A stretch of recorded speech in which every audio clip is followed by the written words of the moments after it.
What if Deku was an assassin? Part 2! Give me a second, I'm going to grab the water. I'll be right back. And got it. Cool. I got a water. I got a water.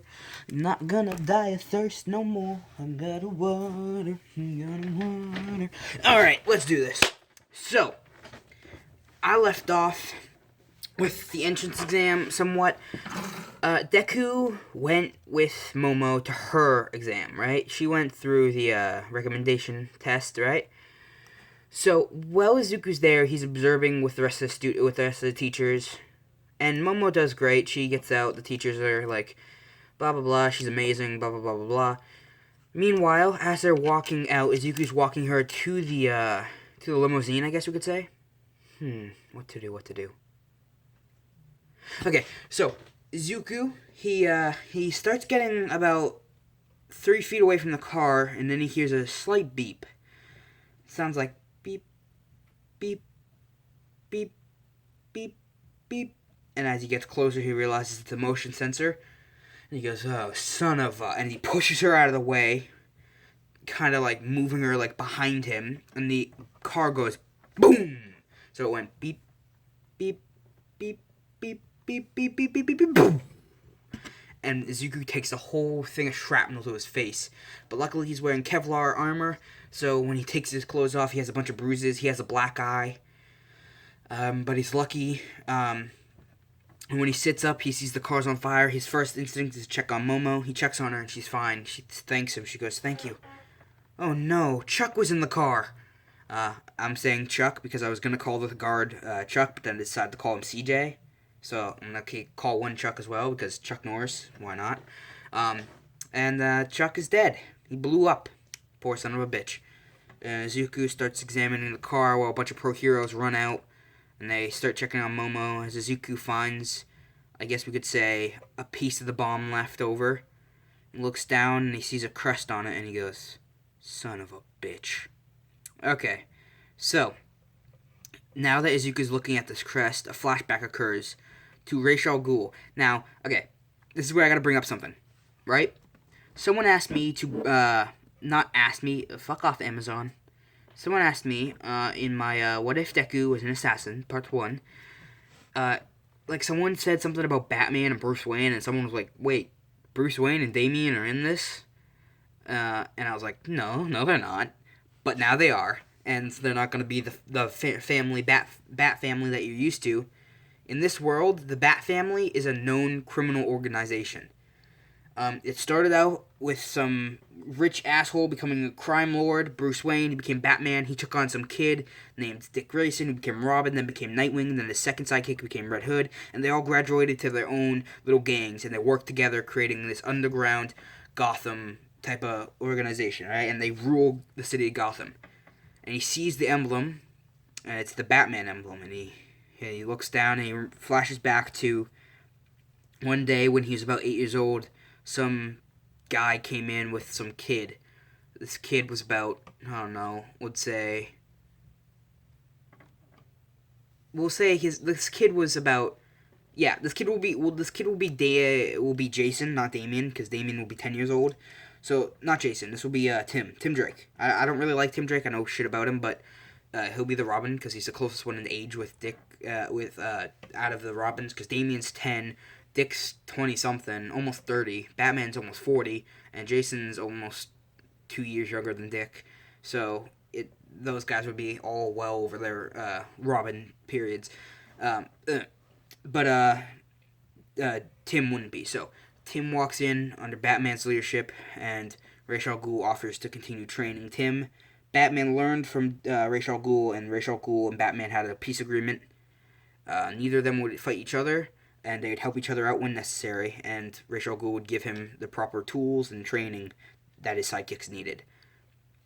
And so Tim stayed with young Izuku for about 3 years before he went back to Gotham and became the Red Robin. And then Batman had his own actual kid, and he recognizes the symbol, and he takes it over to one of the heroes and asks, "Does anyone here recognize the symbol?" And no one notices it. They're like, "No, I don't recognize it. Sorry." And Izuku goes, "Huh." Okay. But one of the heroes says, "Wait a minute, isn't that the Bat Family crest?" And Izuku goes, "Well, at least I don't have to kill you." And then the rest of the heroes are like, "What?" And Izuku goes, "Anyone who pretends like they don't know what this symbol is working for the Bat Family." As he draws his blade, cutting one of the guy's eyes clean out of his face. And then the rest of the heroes are like, "Holy shit, what are you doing?" But then they see the guy's eyes aren't bleeding blood. They're bleeding black liquid. And as Izuku cuts its head off, you see a bunch of wires and machine. And they go, "Oh no." And Izuku starts scanning for heat signatures. And then he sees one person without one. And he smiles and goes, "There you are." As he starts walking over, he begins to run. And this young African American, man wearing a hat or wearing a hoodie turns over, and you see it's Cyborg, Victor Stone. And now this is something I'm going to do. So the Bat Family is a known criminal organization. The Justice League is a known criminal organization, right? The Justice League in this world, think of Earth 3, Justice Syndicate, and all that. It's like that, where everyone's evil. Wonder Woman is an evil psychopath. Superman and Batman are best friends, and they destroy their cities. All of their cities are here, all of it. They just happen to live in Japan, and the rest of the heroes live in America. But Izuku knows about them via Batman's training with his father. And Victor was the one who planted the bomb for the Bat Family, since he's part of the Titans, which is a sub-organization from the Justice League. And so this is a whole evil organization going on, right? And Victor notices he's spotted. He turns around and his giant robot hand turns into a gun, shooting Izuku right in the chest, who falls back, rolling onto his feet. He draws one of his blades, and he smiles, going, "Okay, one of the actual Titans. You might actually be a challenge." As he runs, Cyborg shoots again, and Izuku cuts right through the missile, and he cuts Cyborg's robotic hand off, but it starts to repair itself as Cyborg rockets off, and Izuku throws a throwing star, which hits Victor right in his robotic eye. However, he gets away, and Izuku's like, "God damn it, who knew the Titans were such cowards?"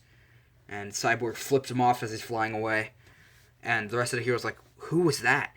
And Izuku looks at them and goes, "Oh, yeah, that's right. The Justice League isn't really a well-known organization here in Japan." And he goes, "That was Victor Stone, Cyborg.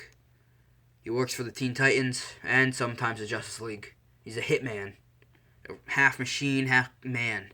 He has no quirk, but his machine half makes him a force to be reckoned with." And the rest of them are like, "Wait, the Justice League is real?" And Izuku turns to them and goes, "Yep, and the Titans, and Young Justice, and the Teen Titans, and, what else, Doom Patrol, they're all real." And they go, "Oh, you're serious?" And Izuku goes, "Yep, that right there was a member of the Teen Titans. Scary son of a bitch. But now that he's gone, he won't come back. For now. He might come back in, I don't know, a few months to try to re-kill anyone who saw him, but honestly, you're all pro heroes. I think you can handle yourselves with them." And that's when the one who notices the bat symbol goes, "How do you know so much about this group?" Izuku looks to see Aizawa, and Izuku says, "Because I used to work for one of them." And Aizawa goes, "What?" And then Aizawa's kind of on the alert. He grabs his scarf, and Izuku draws his blade, and Momo runs in between them and goes, "Enough. Just because you used to work for them doesn't mean you're part of their group anymore." And Aizawa says, "Well, young lady, please move. Just because he is on your payroll doesn't mean he's a good person." Izuku starts putting his blade down and says, "Yeah, just because I'm on your payroll doesn't mean I'm a good person. Tell him, Miss Yaoyorozu." And Momo looks at him and goes, "We're not paying him anything." And Aizawa goes, "What?" And Izuku says, "Yeah, doing this for free." And he goes, "Huh. Okay." And Aizawa kind of lets his guard down. When Izuku gets a call, he starts looking for his phone. And when he grabs it, he sees Deathstroke symbol. This is going to be very fun. I'm enjoying myself too much. And Izuku goes, "Slade Wilson." And he answers the phone and goes, "How the mighty have fallen, Slade." And Slade looks at Izuku and goes, "You're not dead, huh? Damn it, I was really hoping that you died from that blast. Still need to pay you back for my eye, you prick. And Izuku laughs, going, "That's what you get for challenging me to a fight to the death. You're lucky I didn't kill you there." Slade goes, "No. You're very unlucky for not killing me." And Izuku hangs up on him before he can even finish his evil monologue.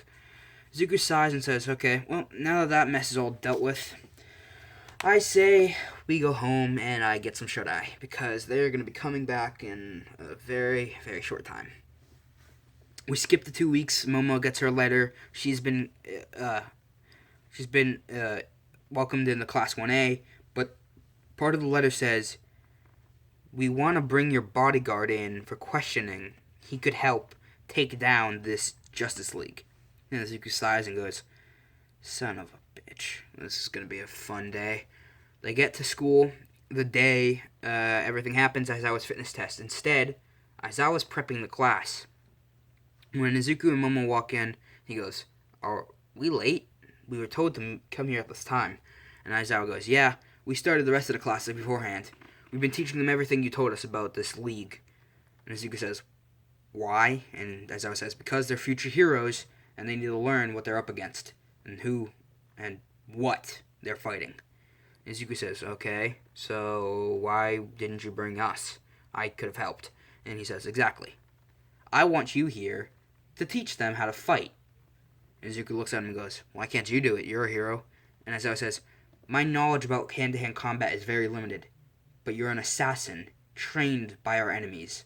You know their fighting styles, their tactics. You know their powers and all of this stuff. It'd help greatly if you did this." Izuku sighs and says, "Fine, I'll do it, on one condition." Aizawa looks at him and goes, "What?"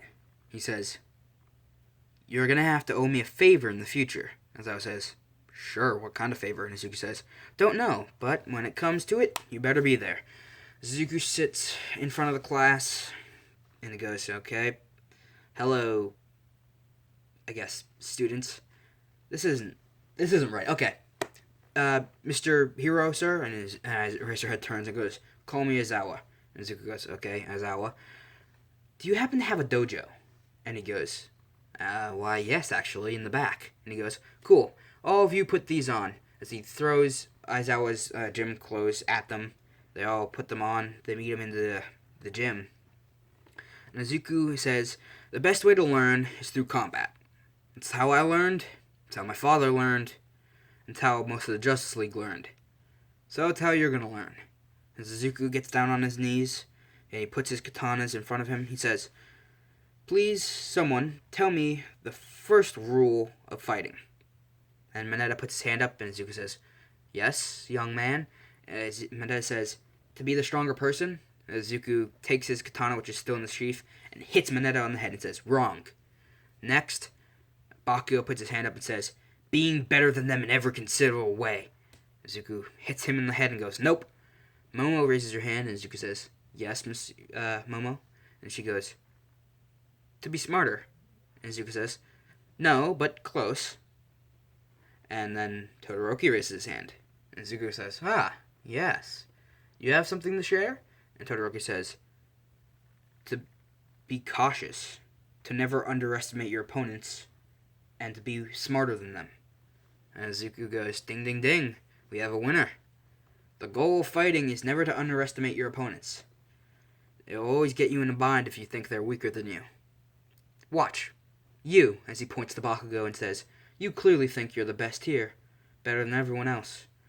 I will show you how wrong you are." As he takes his blades and throws them to the side, he says, "Fight me, please." As Bakugo walks in and goes, "Gladly. Been meaning to shut your annoying ass up." And Izuku sighs and goes, "This class is going to be very fun." Izuku stays on his knees, however. The rest of the class, he says, "Please sit on your knees, proper manners." They all get down on their knees. None of them are sitting crisscross, they're all sitting on their knees. Izuku says, "Young man, the one reason why I think you're not going to win this fight is your personality. You're too cocky, too rash, and too emotional." Bakugo says, "Yeah, shut up, you annoying brat," as he charges at Izuku, who stands up, jumping, flipping over Bakugo, hitting him in the back of the neck with his elbow, knocking Bakugo to the floor. He sits up and goes, "That's a lucky shot." Izuku says, "Yes, lucky." As Bakugo swings his hand with a giant explosion, Izuku ducks under the explosion, grabbing his wrist, and hitting him 3 different places in his arm, and his arm goes limp. And Izuku steps back, and he goes, "What the hell?" As Izuku stomps on the floor, one of his katanas flies up. As he grabs it, it's still in its sheath. He hits Bakugo in the back of the leg, causing him to fall into his knee, and then he swings the blade. As it comes out of its sheath, the blade touches his neck, and Izuku says, "Again, you're too emotional, too cocky. I'm gonna have to make you kick that habit, or you'd be dead in seconds." Izuku puts his blade back and says, "Alright, I want to know what's your powers and how good are you at using them. Line up single file right in front of me. Starting with you, kid." As Bakugo stands up and he's rubbing his arm, he's starting to get feeling back in it. He says, "I can make massive explosives. I sweat something that's like nitroglycerin. Glycerin? And Izuku goes, "Okay. That's weird and kind of gross." Next, Mineta walks up and goes, "I got these sticky balls." Izuku hits him out of the way with his sheath of his katana. Next walks up Invisible Girl, and Izuku can't even see her, and he goes, "Why aren't you talking, guy?" And behind her is Sugar Rush Man, the big yellow not caped, but yellow costume dude. And then she says, "I'm right here." And all he sees is a pair of gloves, and he goes, "You're invisible?" And she says, "Yep." And he goes, "Is that your only trick?" And she goes, "Yep." And he goes, "Why aren't you wearing your gym clothes?" And she goes, "Because I thought it'd help." Izuku sighs and goes, "Okay. That's useful for assassination missions and stealth." He goes, "Alright, next, Sugar Man." Then he goes through the line of quirks. They all explain theirs. And Izuku goes, "Great. So what I'm getting is some of you have very good power, some of you have okay power but are totally useless, and some have shit powers. Like you," as he points at Mineta, who goes, "What? What do you mean, shit powers? I got these sticky balls," as he chucks one at Izuku, who ducks, dodging it as it hits the wall. Izuku sits up and goes, "Alright. I'm going to start with training lessons. I'm going to teach you all how to throw a proper punch." As Owl looks at him and goes, "Here." And he throws him a remote with a label saying, "Punching Bag." Izuku pushes it, and 22 punching bags fly down. Izuku says, "Good. Everyone line up on a punching bag, start throwing punches," and he goes through this whole list. Aizawa's fitness test is thrown out of the way by this. Aizawa is impressed on how good this kid is with his hand-to-hand combat knowledge. And Aizawa says, "Kid, do you have a quirk?" And Izuku looks at him and goes, "Yeah, why?" And he goes, "The way you've been talking about their quirks, it sounds like you don't like quirks." Izuku says, "Just because I have one doesn't mean I have to like it. I think it's an annoying, incapable power that I shouldn't have to deal with. It hurts every time I pop my blades out. It splits my skin open. Luckily, I have a quite faster healing factor than most people. It's not anywhere impressive like completely regenerating entire limbs, but I can regenerate bits and pieces of my body, like certain organs and fingers and teeth and stuff like that, but nothing too crazy like my head." Aizawa says, "So, you have blades?" And Izuku pops them both out and says, "Yep." And Aizawa sees the blades and thinks, "Huh, neat." And Aizawa says, "While everyone's training, and Izuku's kind of whipping only the people who don't really know how to throw punches in the shape. Okay, so like people who look like they wouldn't ever see the light of combat, like the big strong people, I assume can throw a punch.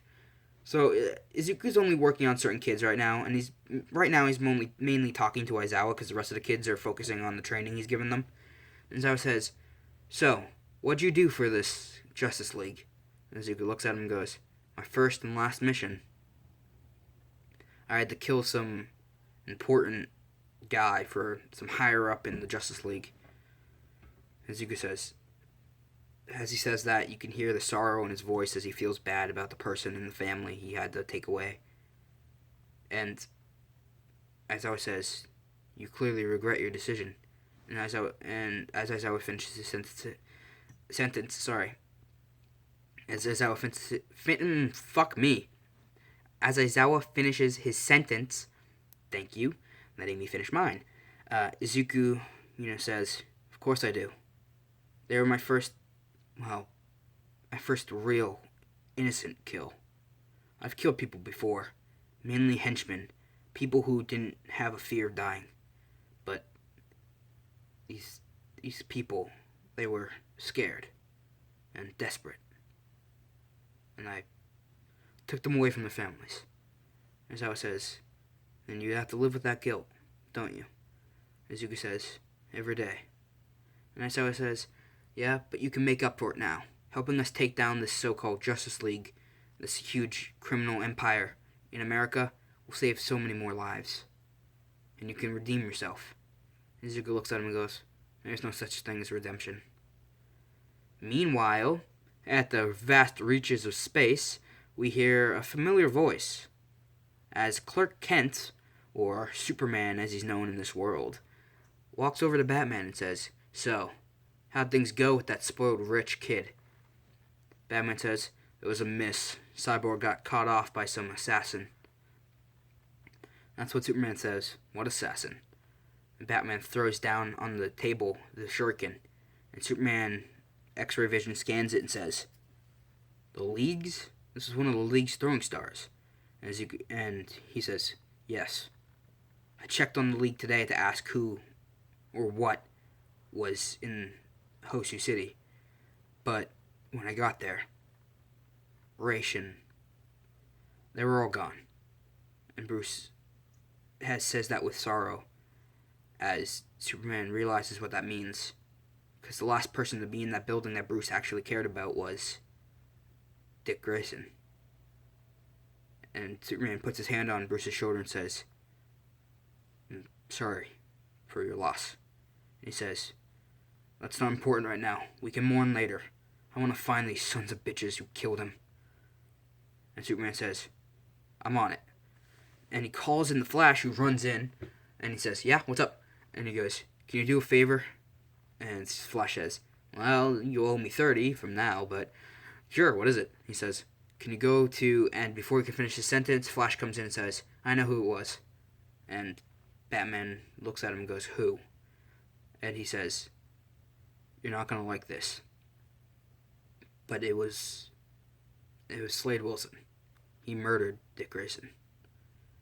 And Batman's eyes, they go dark as everyone in the room, most of the League, almost most of the core members, Green Lantern, Flash, Aquaman, even Shazam, Martian Manhunter, like anyone from the League, throw a fucking dart at it, they're in there. And they all kind of a chill go down their spines. They know he could take out every single one of them. Even Superman, who feels the chill go down his spine and says, I'd hate to be Slade. And meanwhile, as we flash back to the vast reaches of UA, Izuku is in the middle of kicking Bakugo Katsuki in the back. And he goes, focus, damn it, focus!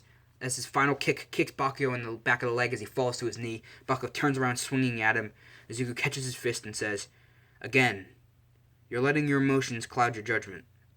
You wouldn't have done that if you had known what I had just done to you. And Bakugo says, what? And as he looks down, he sees a knife 3 inches away from underneath his arm. As Izuku is holding his hand in his right hand, but in his lower hand there's a small kunai pressed up against Bakugo's arm, saying, if you had swung any faster, you would have stabbed yourself. And as he lets go of Bakugo's arm, he goes, whatever, this is pointless. I have real power, unlike you and your stupid blades. And Izuku laughs, going, real power? I know people with no power that are worth 10 of you in a fight. Bakugo says, yeah, if that's true, then why aren't they alive right now? And Izuku kind of gets pissed off by this, and he goes, watch what you say next very carefully, because you might not live to finish your sentence. As Bakugo says, I hear you're some big assassin headshot, right? You live in this big organization of assassins who all get taken out, from what I hear, by one man. One man. So I'm assuming you guys aren't that good at fighting. And Aizawa goes, shit. As Izuku turns around and goes, don't let my emotions cloud my judgment. And Bakugo says, oh yeah, and I also heard that some big shot in your organization betrayed you. Let your information get out. And nearly killed your personal friend. And then Eraserhead goes, don't mention Momo. Don't mention Momo. As Bakugo finishes his sentence, the Princess Momo. As Izuku turns around, punching Bakugo so hard that you can see his nose physically break. And a shit ton of blood flies on the little floor, and everyone turns around and goes, oh shit. As Izuku's grabbing Bakugo by his shirt and says, I told you to watch your words. As he picks up Bakugo over his shoulders, and he slams him down onto his knee, breaking a couple of Bakugo's ribs. Bakugo turns around, making a huge explosion, which Izuku gently slides under, pushing his palm into Bakugo's chest, sending him into one of the punching bags as Izuku draws his blade, swinging at Bakugo, who ducks underneath it, and his blade cuts straight through the punching bag. As he turns around, dragging his blade across Bakugo's knee, he falls to the ground, and Izuku puts his blade back, hits him 3 times in the throat, and Bakugo can't speak anymore. Then Izuku hits him in the side of the head with a karate chop, and Bakugo falls to the ground unconscious. And Razorhead says, the hell was that? And Izuku said, what? He said. And Aizawa says, he couldn't make any noise. What'd you do? And Izuku says, I silenced him. Not permanently, but I'm thinking about doing it now. As he draws his blade really close to Bakugo's neck, Razorhead says, that's enough. I give you the clear to beat up this kid, mainly because he started the fight. But don't do anything stupid, or I'll take you down. Izuku laughs and says, sure, you'll try. And we go into the USJ attack next. Aizawa says, just because you're being trained by an assassin to teach you how to fight a very strong and unknown quantity of villains doesn't mean you have to skip out on regular classwork. However, we're taking you to a special training hero course, where Izuku will personally judge what you do and how you do it, and he'll see if you pass. If you don't pass, you'll be stuck training with him for 3 hours in the dojo by yourselves without grown-up supervision. Izuku smiles and says, oh, this is going to be fun. And Mineta goes, oh no, why do I feel like everyone's looking at me?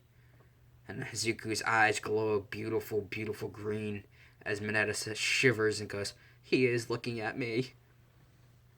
And we'll do that in the next bit. That's really fun. I love introducing the Justice League into this. I'm getting super giddy because I wanna do a DC What If. So I love the game Injustice. I always loved it. And I want to do a What If series, like what if Dick Grayson didn't die?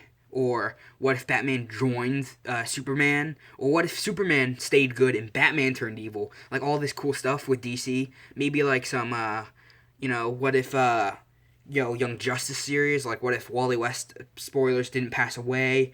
What if this character actually joined the team earlier? Or maybe some, I'm really giddy about DC characters. I love them. I'm really excited to introduce these guys, because I think I can have a really fun and compelling story without ruining the My Hero Academia story fully.